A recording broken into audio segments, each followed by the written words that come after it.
السلام عليكم ورحمة الله تعالى وبركاته وتحنيهني سوماليدا وين حلقة دي سي لبيو طبناد مقالكنا إن شاء الله وحينو كويقينا للينتا سوماليدا إيسو في النمادا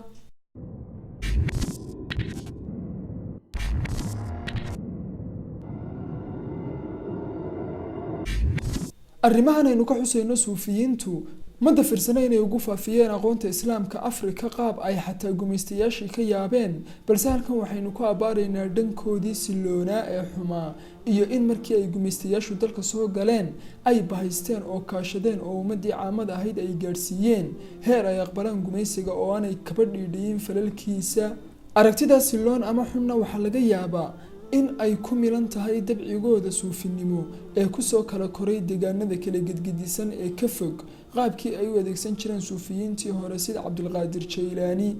marka loo eego suufiyiintu caqiidada iyo aragtiyaha diinta ay ka aaminsan yihiin aad ayay uga mashquulsan yihiin waaxaha islaamka ee maamulka ummadda jihaad oogista iyo kobcinta heerarka diinta waxaana ay aaminsan yihiin in ay diintu uun gacan sareynayso sida awgeed dan kama galaan reer galbeedeen iyo gumaysi toona xataa marka uu suufigu jihaad u baxayo waxa uu baxay isaga oo qaba arrinka ay u yaqaanaan dhawaaqa dahsoon oo ay uga jeedaan amar uu nabi maxamed ka haysto ama uu sayidkiisu siiyey ee uguma baxo jihaadka isaga oo ka falcelinaya xaaladda ummadeed ee taagan ee ay shareecadu waajibinayso in la dagaalamo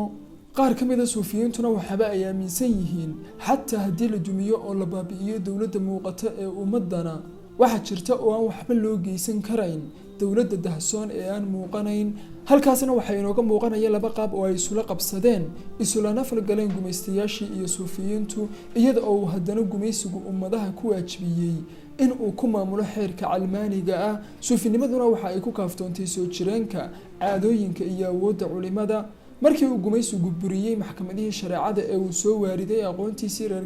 galbeedeysnaydna waxay suufiyiintii ku kaaftoomeen kutubtoodii yaryareyd iyo malcaamad quraanadoodii markii ay dawooyinka cusub yimaadeenna waxay suuq geysteen oo bunbuniyeen suufiyiintii dawo dhaqameedda iyo dhakhtarinta ruuxiga ah ee qur-aanka uun markii ay xadhkaha goosatay aqoonta calmaaniyadaysan ee wadata muusiga heesaha qoobka ciyaarka iyo bandhig faneedyaduna waxa ay buunbuuniyeen oo ooda ka qaadeen suufiyiintu nebi ammaanka iyo dikriga iyo xadreynta laga yaabaa inaynu dulminay suufiyiinta haddii aynu kaga koobsanno intan aynu ka xusnay qaabkii ay suufiyiintu uga falceliyeen gumaysigii iyo habdhaqanadiisii oo qaabkani laga yaabaa inuu yahay kii ay guud ahaan bulshada Soomaaliyeed kaga jawaab celisay howlgalladii gumaysiga bulshadana waxay ugu jawaabtay duulaankii calmaaniyadeynta iyo reer galbeedeynta aqoonteeda suufinimo ee aynu xusnay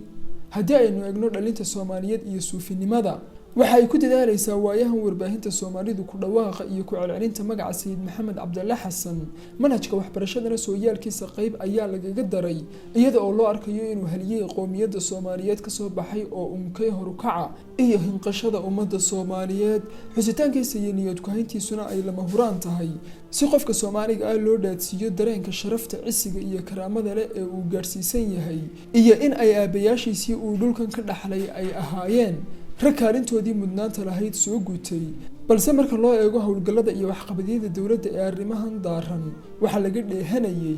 in waxa ay ku baaqayso iyo hagoogta xiriirta ee ay sayidka saarayso ay iyada lafteedu darafka dab kaga qabanayso oo calankii uu taagay sayidku ee uu ku dagaalamayay waxa uu ahaa mid islaameed oo higsi fog halka calanka ay dowladdu taagtay ee u ololeynaysaana uu yahay calan qowmiyadeed oo calmaaniyadaysan sidoo kale dowladdu waxa ay cunaqabateyn iyo cadaadis saartay dhaqdhaqaaqyadii islaamiga ahaa ee ka shidaal qaadanayay raadkii sayidka wayna caburisay oo jiritaanka ayay iska hortaagtay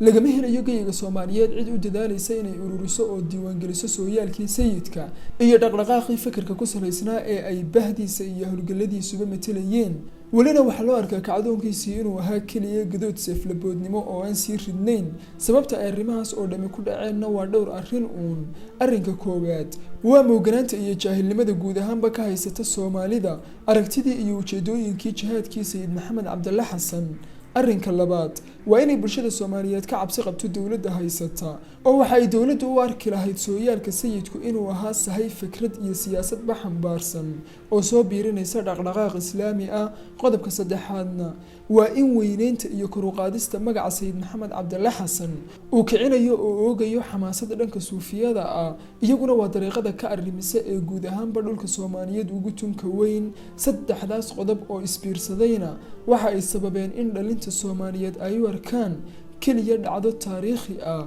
oo xilligaas waajib diineed ahayd, laakiin dahsoonayd oo sooyaalka baalkeeda ka gashay, haba yaraato ee wax xidhiidh ahna aan la lahayn waayahan la joogo ee la ilbaxay. dhalintu waxay doonayaan inay la jaan qaadaan oo ku degaan aqoontan ugub ee uu sayidku diidanaa in ummadiisa lagu dhex baahiyo. taasina waxay sababtay inuu ruuxii dhalinta ahaa mar keliya damco in uu dacal kaga dheganaado sayid maxamed, dhanka kalena aqoontii uu la dagaalamayeyba sayidku. taasina waxa ay ku sababtay dhalinta soomaalida khalkhal kaga yimi dhanka ciddii ay si xoogan garabka u saari lahaayeen waa aragtida sayidkooda iyo aragtida aqooneed ee cilmaaniyadaysan ee arrimahanna waxa ay suufiyiinta laftoodii u saameeyeen dhowr qaab oo ay ka mid yihiin: kow, in aan laba samayn xarumo cusub oo waayahan la jaan qaadi kara oo ay dariiqada suufiyadu leedahay oo kala gedgedisan. qodobkanina waxa uu u muuqdaa in uu ka mid ahaa siyaasadihii gumaysiga ee ku nageeyey laabaha ummadda soomaaliyeed tobanaanka sano qoomiyadnimada. laba, dib u gurasho iyo yaraan ay marba marka ka dambeysa qarka usii saarmayaan suufiyiintu, yacni waxaa sii shiiqaya wareegyadii dikriga iyo xadrada ahaa iyo isku xidhka ka dhexeeyey dariiqada, waxaana ay jidka nolosha iyo habdhaqanka bulshada u banneeyeen calmaaniyadii. saddex,